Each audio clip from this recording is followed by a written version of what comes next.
What do you see in this picture? What does it symbolize? The short answer is, it's bigger than football. But to understand these words is to know the man in the middle, the strength he has, and the support he needed to get to this point. Shoot, it's been a hell of a year for me. Growing up in Rancho Santa Margarita, California, Riley Sorensen, the now 6'4", 330-pound offensive lineman, has always stood out. His talent earned him multiple Pac-12 offers and eventually got him on the field very early in his Washington State career. I played a couple games freshman year, so that was big for me. His role would quickly grow as a sophomore, starting at center, and he's been dependable in that role ever since. Riley's definitely one of the leaders and, one of the captains of this team. All offensive linemen in the country get pushed around, but the best know how to push right back, and even stronger. Riley's one of the toughest kids, if not the toughest I've ever met. It takes a lot for Sorensen to miss a game, but in the home finale against Colorado last season, the starting center was nowhere in sight. Well, my mind's going 1,000 miles an hour. Riley's mother, Karen, had cancer. There's so much going on. She had stage 4 melanoma. Karen responded well to her chemotherapy treatment, but the doctors still only gave her 18 months to live. We figured we still had some time left. Riley returned to the field the following week to play against the Huskies, and then a month later, he was all set for the Sun Bowl against Miami. Coach was giving the pregame speech. We had already done warm-ups. I was getting ready to go. I grabbed Coach Leach and let him know what's going on. I was flabbergasted. It was, an immediate decision. We got to get him to the hospital. Yeah, your dad's in the hospital. You had a heart attack. Riley's father, Bart, was in El Paso on his way to the stadium when the heart attack hit. My mindset is I'm ready to play. I'm ready to go beat Miami, and then I have to go to the hospital and try to see what's going on with my dad, and it was just it was a whirlwind. Riley missed a game. His father underwent surgery and was placed in an induced coma for more than a week. Yeah, it was just kind of a lot of hospital time, just sitting, seeing if anything was going to happen. The Sorensens were struggling, but they were not alone. The Cougs might have came to El Paso for a football game, but Washington State's presence stayed in Texas much longer than anticipated. A GoFundMe campaign was started for the Sorensen family to help cover medical expenses, along with transportation, lodging, and meals. There were some people donating on that I didn't know who they were. I had never spoken to them, but they were still donating like $15, $20. The Washington State community rallied behind Riley, donating almost $70,000 to his family. There's just been so much support from all walks of life just because we're all Washington State Cougars, and it's been really crazy to see. Despite the generous gestures, Bart's condition continued to decline, and in early January, Riley's father died in El Paso at 49 years old. Obviously, he meant the world to me. The family problems persisted. 4 months later, Karen's health deteriorated. Riley's mother could no longer fight her cancer, and she died in late May. Obviously, there's a grieving process. You gotta just kind of wrap your head around it, but know what you want to do. Know that they want you to carry on, not let them drag you down into a dark hole. Washington State created another GoFundMe campaign for Riley, and Cougs across the country helped raise almost $17,000 for his family. The amount of adversity that he's had to go through this past year is more than anyone should ever have to deal with. We always talk to our kids about how you're going to respond to adversity when it faces, and it has nothing to do with football. And he's looked it right in the face and stared it down. Riley traveled home for his mother's funeral, but during his trip back to California, the rising senior had to make yet another visit to the hospital. Yeah, they did some ultrasound, and they sent me to a urologist the next day, and they said that I had testicular cancer. Riley had surgery the next day. Doctors worried the cancer might have spread to other areas in his body. Chemotherapy was a strong possibility, which meant his senior season would be over before it started. At any point did you get angry? I just feel like when it's one thing after another, it's like, why? Never anger.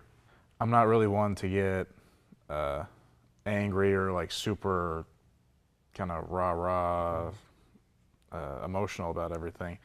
I want to just kind of roll with the punches and just kind of take it as it comes. And I mean, that was tough to do at that point. Through life's tumultuous turns, Riley could always rely on his teammates back in Pullman. He also sought guidance in a new father figure, offensive line coach Clay McGuire. Your role as coach changes a little bit. You know, you have to become a little bit different person because there's a void in his life that needs to be filled by somebody. He's been great. He was texting me every couple days, calling me, just see how I'm doing, see if there's anything he can do to help. 2 days after surgery, Riley was resting at his grandparents' home when some unexpected visitors came by.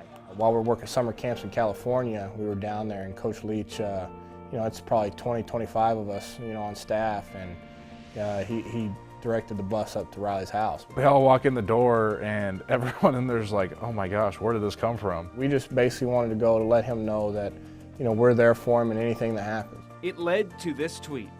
What do you see in this picture? What does it symbolize? I mean, it's almost hard to describe. It's just a big family we have here. Everybody in the country in their football program tries to preach a family-type atmosphere. Everybody tries to do that, and it's something that, we try to live it. Right before fall camp began in early August, Riley finally received the news he had been waiting for. The doc tells me, yeah, we looked at the slides, we looked at everything, and you're like 90% chance you're good to go. You don't need chemo, you don't need anything. It was such a great feeling just to know that after all he's been through, he's finally had a little victory under his belt. He finally beat something, and he needed that. A kid like Riley has every excuse in the world not to play. Has every excuse in the world to go a different direction. And he hasn't used those excuses. He's used the excuse to go out there and become better than he was. He's handled adversity better than any kid I've ever seen in my life. He's been he's an inspiration to everybody on this football team.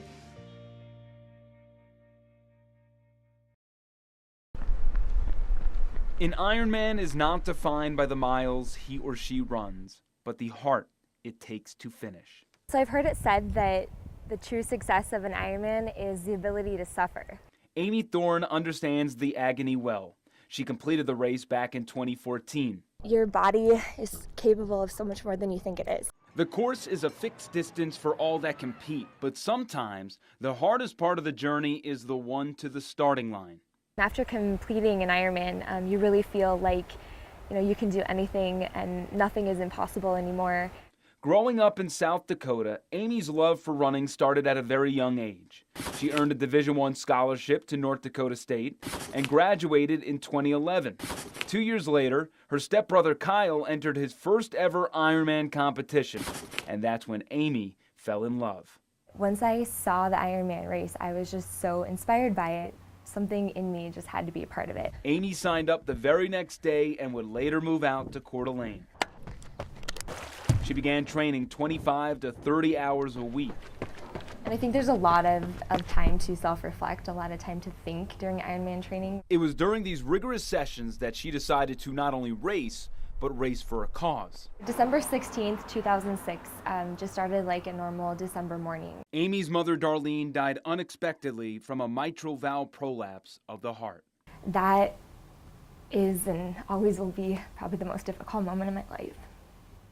Amy decided to dedicate the Ironman to Darlene and a 1-year-old girl from Omaha, Nebraska named Caitlin Larson, who needed a heart transplant. It was so much fun to make that phone call and say, "Hi, I'm Amy. I live in Coeur d'Alene, Idaho. I'm doing an Ironman, and I'd love to give you money." Amy started a campaign called Ironman CDA for D&K, raising $2,300 for Caitlin and her family.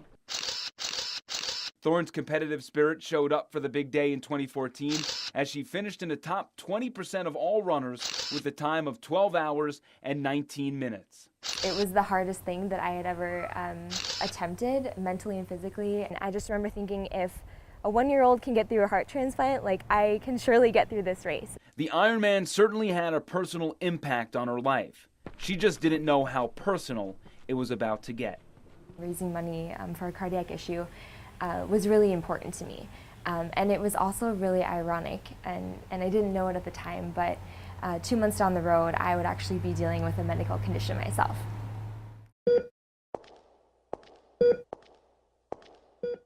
In August of 2014, Amy was rushed to the hospital after collapsing in her home.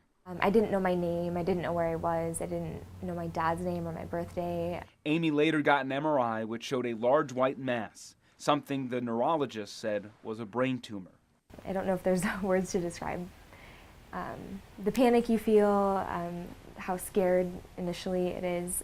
Amy was put on the emergency surgery list and admitted that day. She vividly remembers that night in the hospital with her nurse. She just sat down with me and held my hand and cried with me and just said, you know, you don't deserve this. And sorry. The doctor decided to hold off on surgery and monitor the mass for 3 weeks. During this time, Amy sought second opinions and sent her MRI results to 3 other hospitals in the country. I have been through an Ironman, I've been through my mom's death, like I can get through this. And so I had made up my mind that no matter what, I was gonna beat it. And that's exactly what she did. Sort of. The white mass got smaller because it wasn't a brain tumor. Doctors noticed she suffered 4 strokes and recommended tests for her heart. We did do a cardiac workup and found that I had a nickel-sized hole in my heart that was there since I was born. The doctors patched up the hole and Amy has since had 0 complications. So this half Ironman coming up is really like my first time getting back out there. I'm excited to just celebrate that I can do this.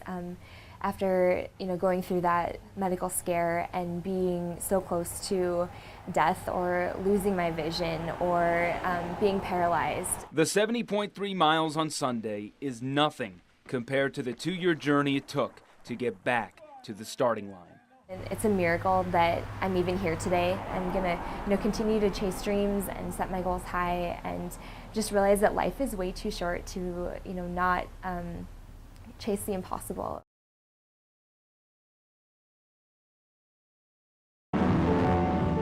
On the eve of the Apple Cup, we have to give thanks for both teams being in the mix. A conference title is on the line for Wazoo and UW for the first time since 1936. And thank you, Gabe Marks and Mike Leach, for having fun at press conferences, speaking your mind a bit. Even if Todd Graham of Arizona State says to Leach, what you did in the new coach's chicken. Now out in Cheney, thank you Eastern Washington for righting the ship in 2016. 10 wins in 11 games. This is a historic team. And of course, thank you Cooper Kupp for making a surprising return to the Red. You broke 45 records in 48 games. There's nothing left to be said. And out at the kennel, let's give a big old thank you for a healthy Shemek Karnowski. As for last year's tournament run, let's try not to make it that scary. Please. Let's give thanks to all those transfers and new faces on the scene. The squad has depth across the board. Final Four in Phoenix? Man, that would be the dream. A 5-point win for Gonzaga. As for the women, how about that win at Stanford? This group is certainly on the climb. Thank you, Lisa Fortier, for getting this program back where it belongs, back in the top 25. And how about those bowl game-bound Vandals? Thank you, Paul Petrino. A coach like you is hard to find. 8 wins is possible, and it's crazy to think that's more than the last 4 years combined. Thank you, Spokane Empire, for a great first year in the IFL. And thank you for that one time JJ the Engineer fell. A big shout out and thank you to Kyler Yamamoto. When it comes to Spokane greats, you're next in line. He's probably going to be a top 15 pick in the NHL draft. Not bad for someone 5'9". And thanks to Freddie Rico, what your CV girls basketball team did was unreal. They went undefeated throughout the whole season, and that's not even the big deal. Thanks to Lexi and Lacey Hull for leading a squad with 8 underclassmen, and everyone is back in 2017, so look for win after win after win. And finally, thanks to one of Spokane's favorite children, we all know him so well, Steve Gleason continues to fight the fight, and man, does he have a story to tell. We got a glimpse into his life thanks to his emotional documentary, and it just goes to show you that strength is in the power to face fears every day, not temporarily. So thank you, Steve Gleason, for opening up your world for all to see. It's not going to be easy, but it's going to be awesome. And may we never wave a white flag in support of your unwavering decree. I just want to say thanks to all our viewers. We love working for you. Happy Thanksgiving, everyone, from the entire team here at KREM 2.